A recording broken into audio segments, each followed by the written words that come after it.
Well, we're glad to have our next guest on the air with us. Goodness gracious, great balls of fire. It's Tuesday, and that means it's time for the Taylor Roundup. Now, Daniel Seguin is on assignment today.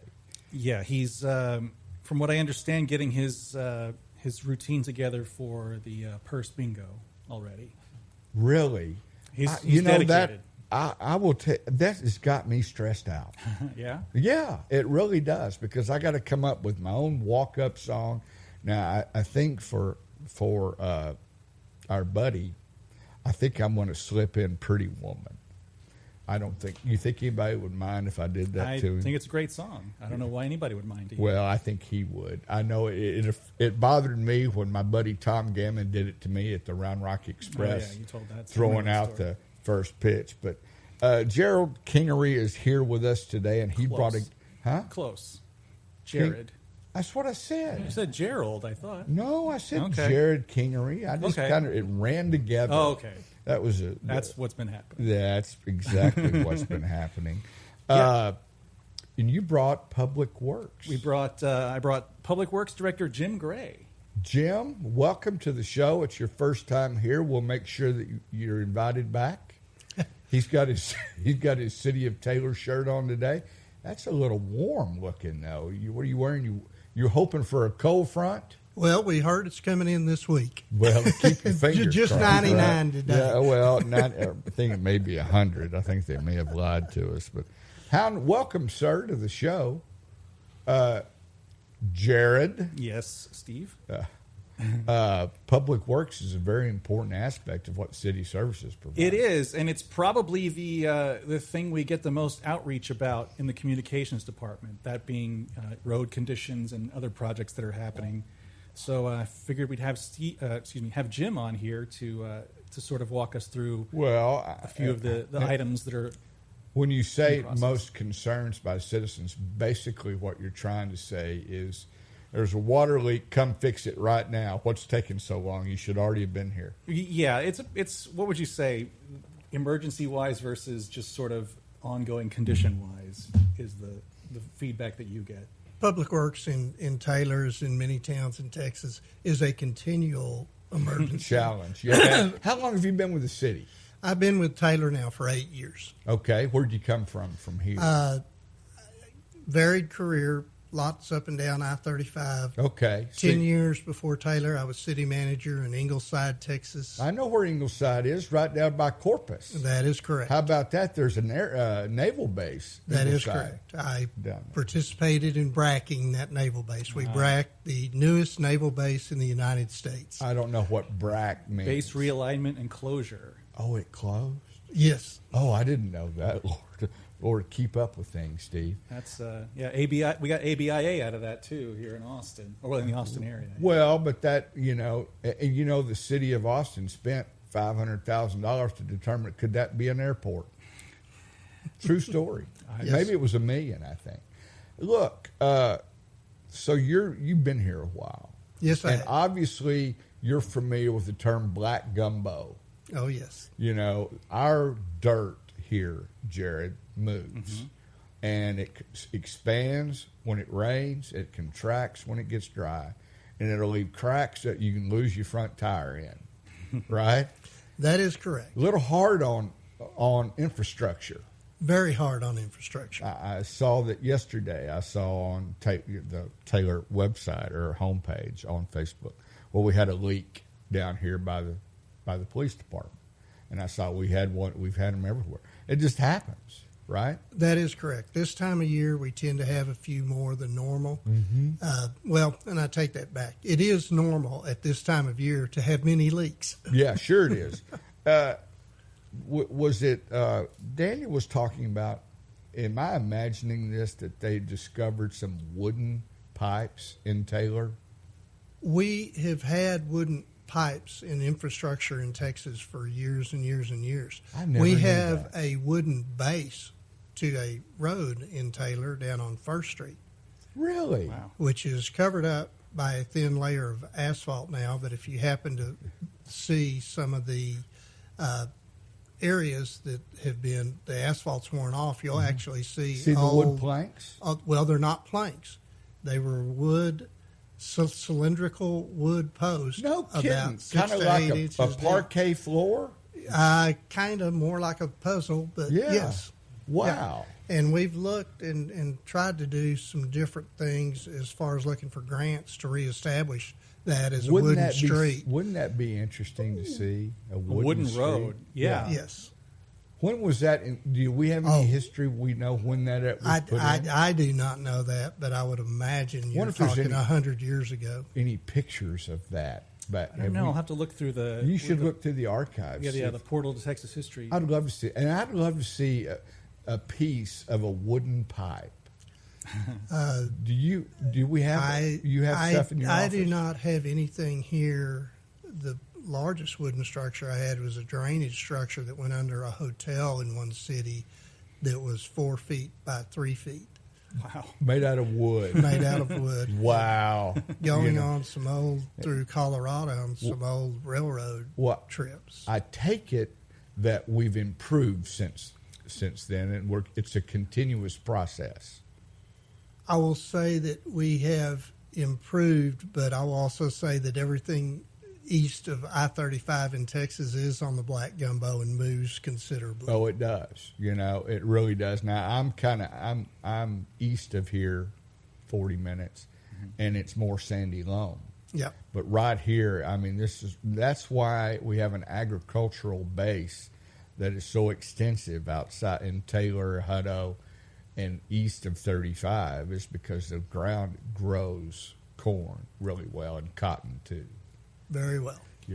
So, let's talk about Jerrod. Well, I wanted to talk with Jim today about our Level Up program, which is where we how would you describe it?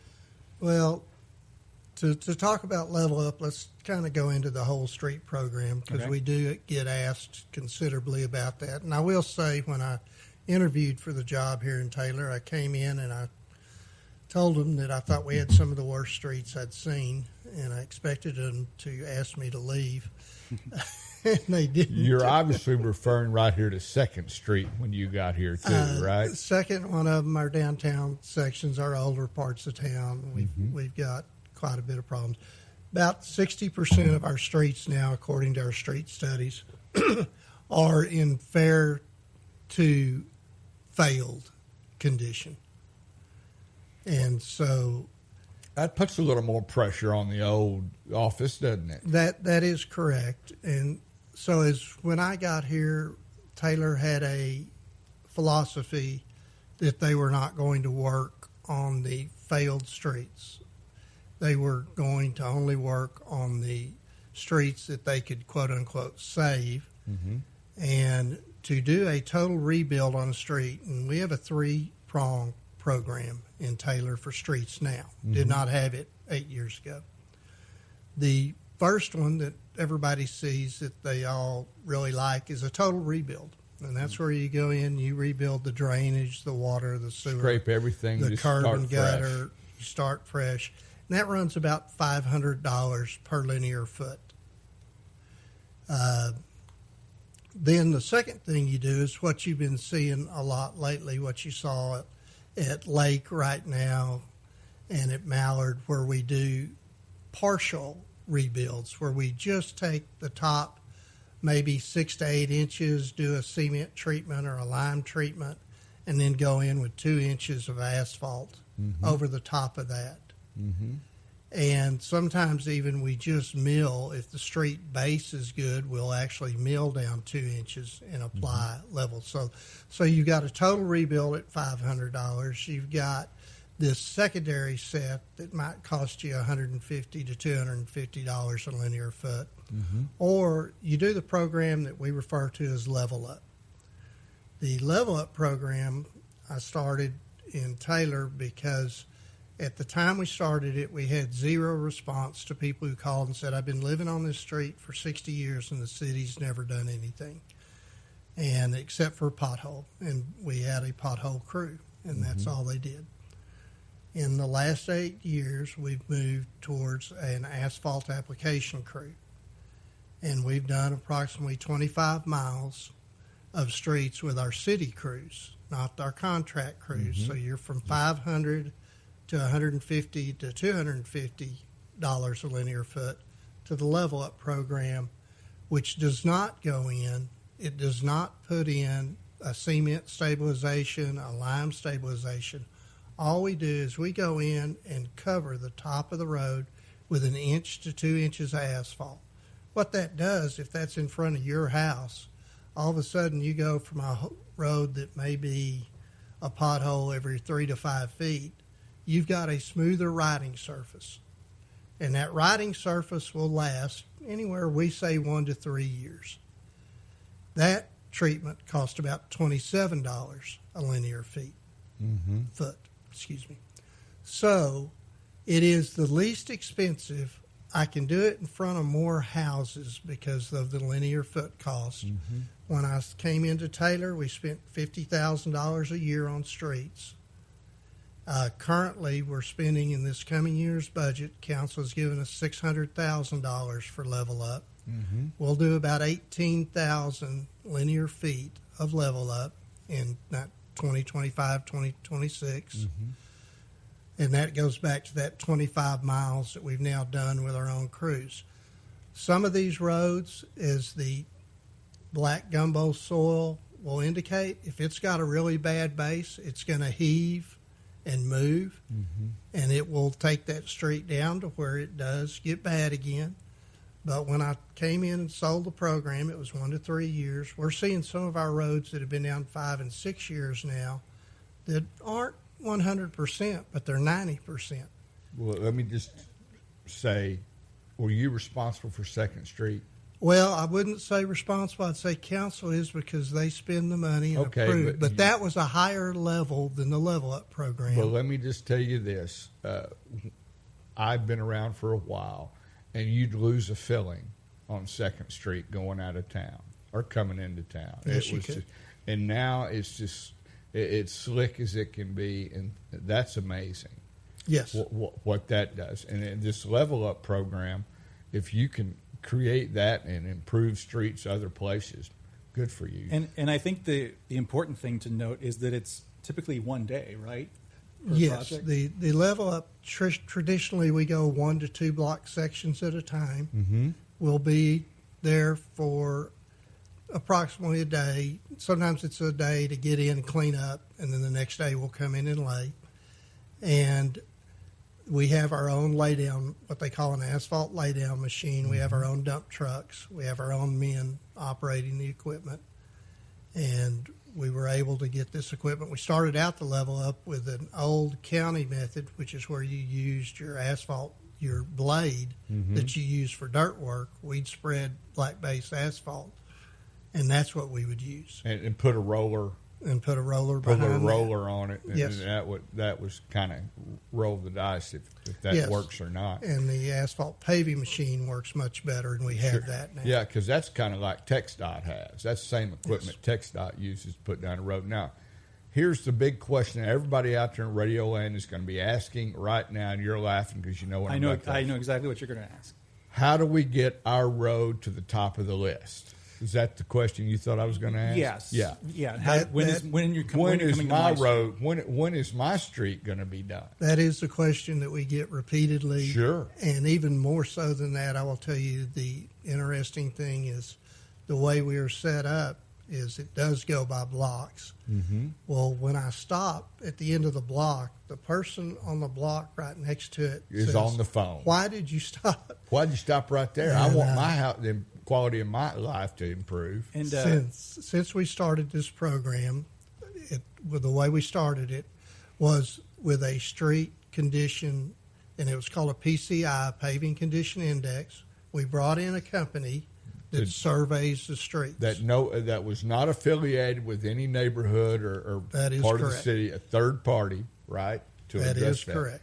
Well, that's smart. And they put down a number. They numerically rate all the blocks, not the streets. Because if I say streets, somebody will wonder why I stopped so you at really, a block. They did it so granular. Yes. Block by block. Yes. Wow. And I bet that's available on the website somewhere. It is, too. yes. If you go to our website and look at the Public Works Department, you can see the Pavement Condition Index report.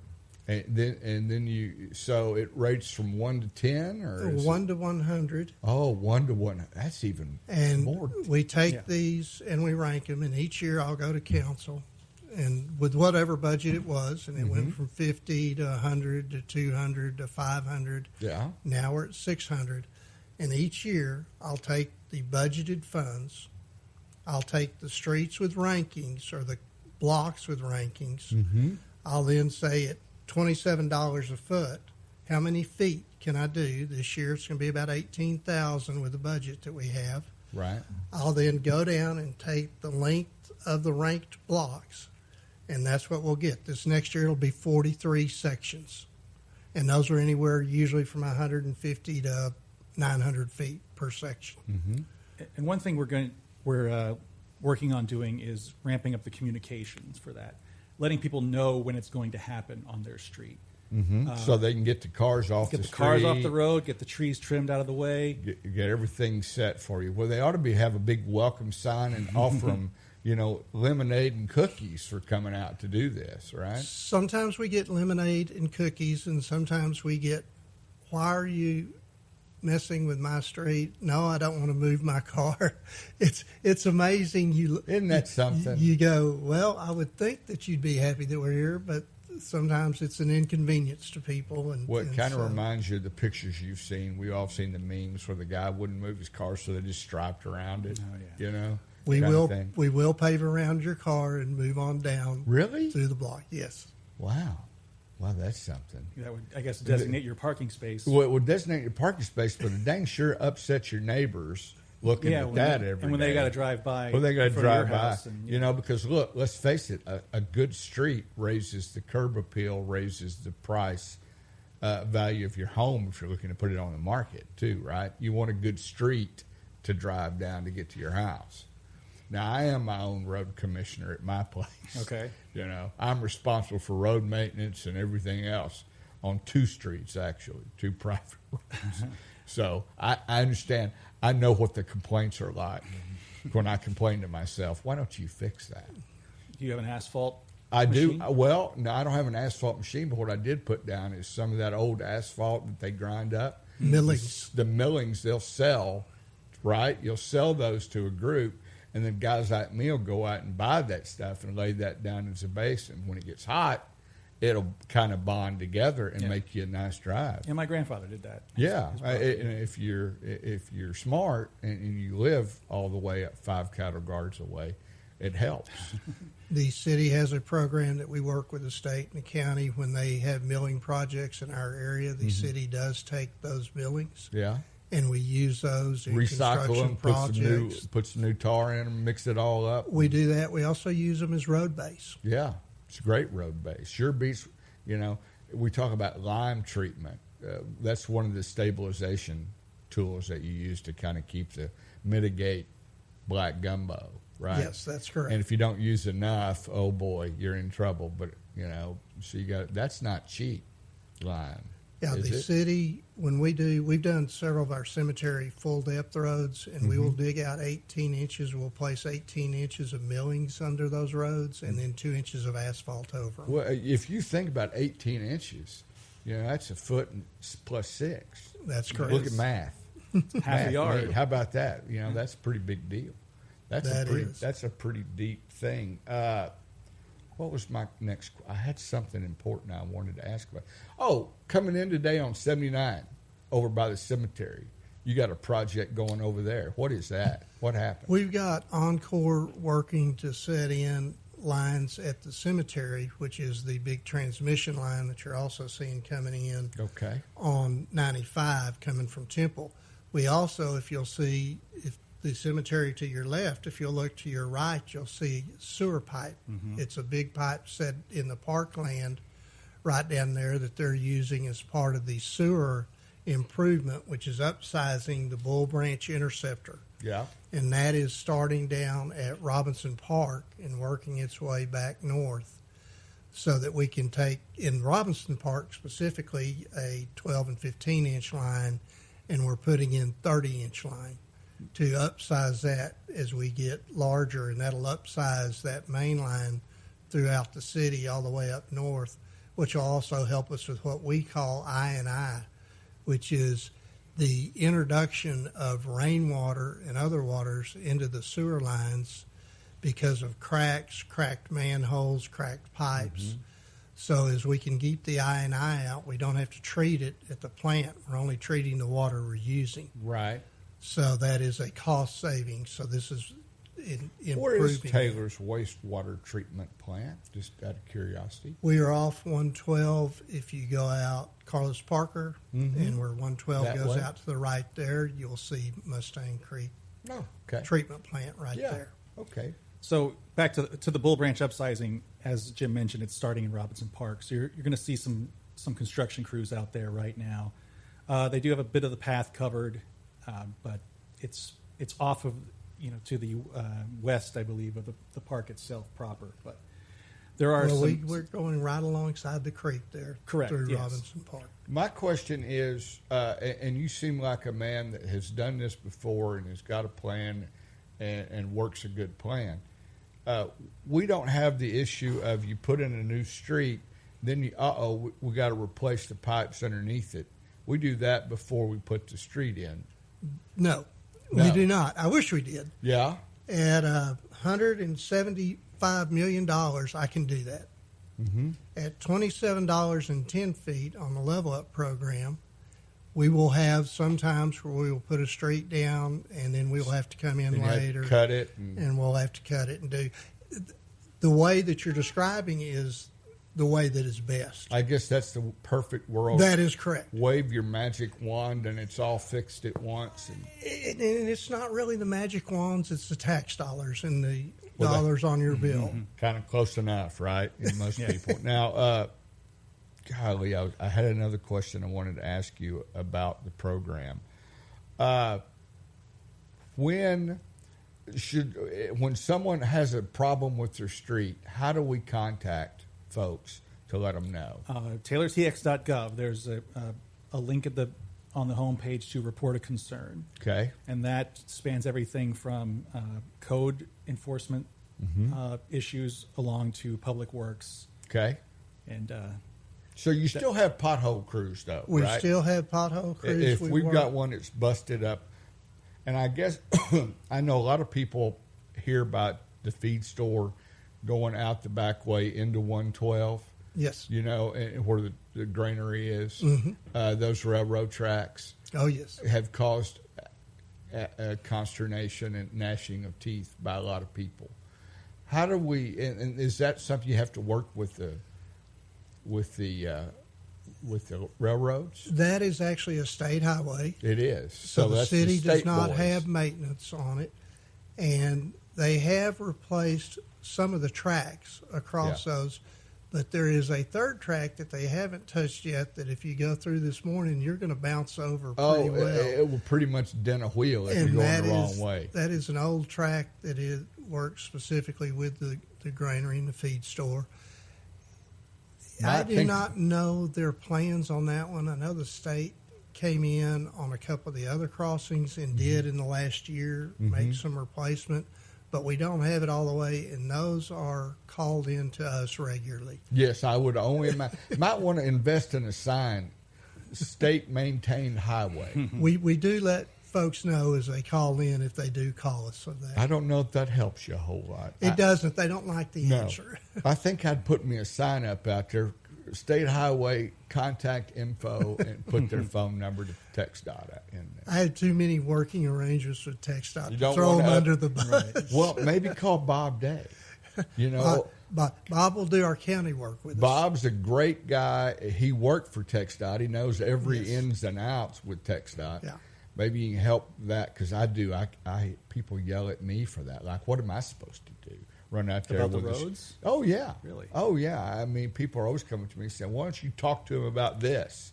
Fill in the blank, kind of thing. And roads are probably, I think roads probably are the number one complaint probably a city gets. Every roadways. person uses that road to get somewhere. Sure. Yeah, and everyone's road is the most important road. Yes, absolutely. And that, okay, we're about out of time. I've got your lovely, what's going on this week? Weekly events. Yes. Happening this week. There's a city council meeting. City council meeting on Thursday. Which we will make the acting interim chief of police, Joseph Branson, will become the interim chief of police. That is before council. So That's got to be voted on, but let's hope that happens because Chief, say it. Chief Fluke? Yes. Yeah, see, people say Fluke or Flock. There's he doesn't answer. He answers to anything, but don't call him late for dinner. Well, when he introduced himself to me, he said Henry Fluke. Okay, so well there you go. Respect what he. Well, that's a 49-year career in law enforcement. That's a long time. Yeah. I hope you're planning something big. I am not aware of anything right now, but well, we need to plan something for that, man, because anybody that's done that long and still doing it, yeah, we need to do something special. So we'll know about that on Thursday. Anything else going on? We also have a public hearing on the strength of force ordinance, which classifies police and emergency personnel as certain classifications and limits the number of people in those classifications. Sure. And then that's the council meeting. Again, we still have Hispanic Heritage Month happening. That's right. We have, what is it, salsa? Or is that already happening? Salsa party is tonight. Tonight, isn't it? At 6 p.m. at the Taylor Public Library. That is. You can enjoy group salsa dance lessons. It is not Ancera salsa, but it's dancing salsa. There is a difference. There's going to be all three types of salsa. So there's going to be salsa dancing, salsa music, and salsa tasting. I assume there's only three types of salsa, but you can be salsa. I guess sassy. Okay, sassy salsa. But I'm not a salsa person, so I don't do spicy things. You don't like salsa? You don't like Ancera salsa? I like if it's super mild. I'm very sensitive to heat. Yeah, our boy in Roden Bridge, nothing gets by him. He's got a cast iron stomach. He has to be. He has to be in that. It's not position. my stomach. It's my taste buds. Oh, it burns my mouth. You haven't tried habanero pineapple? No. Wow, that's delicious stuff.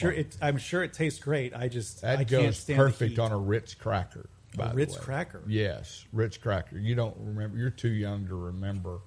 Andy Griffith talked about everything's good on a Ritz. Now, he and I remember because we're a little longer in the tooth than you. It was like a commercial. Yes, it was a commercial for Ritz crackers. And go, everything's good on a Ritz. You know. Well, all right. I have never thought of trying salsa on a Ritz cracker. But. It's called Stump the Guest Host when you do. Well, I have seen obviously the Andy Griffith show. Well, but he did commercials back then, and Loretta Lynn and her husband did Crisco commercials, flaky pie crust. Now we're really your TV history. Now lesson. We're really going down the rabbit hole. Yeah. Speaking of TV, I see that our friend Steve Harris is already working on Christmas. Oh, yes. Yeah, I mean, he's out in the garage in his little workshop, just tinkering away at new, I don't know, he's going to have to rent his neighbor's yard if he keeps this I can't up. imagine what his electricity bill is during December. Oh, I think he takes donations. Well, yeah, he should. He should. He should charge admission for people driving by. Yeah, you really should. But all right, well, look, anything else we want to hit on? Because I got the judge out there. Oh, yes. We just the regular. You can find the rest of the Hispanic Heritage Month events on our website. And don't forget, October the 11th is Fiesta Taylor. Fiesta Taylor. 5-star Chamber of Commerce event over at Old Taylor High where you can taste tequila. And I don't mean the rot gut stuff. Mm-hmm. I mean, this is the high end. This ain't no Jose Cuervo. You are a friend of mine. This is the high-end tequila where you stick your little finger out when you taste. You have to be fancy. You have to be fancy. You have like a teacup shot glass. Yes, teacup shot glasses. And those are available. We do have tasting glasses. I didn't know tequila needed a tasting glass. And it is not true, the rumor. We're not bobbing for the worm at the bottom of the mezcal bottle. Okay, we're not doing that contest. But thank you for coming in. Great meeting you. Come back to see us anytime. We'd love to talk about roads whenever you want to in a positive light. So, Jerrod, thank you very much. This has been the Taylor Roundup here on 98.5 KRXT.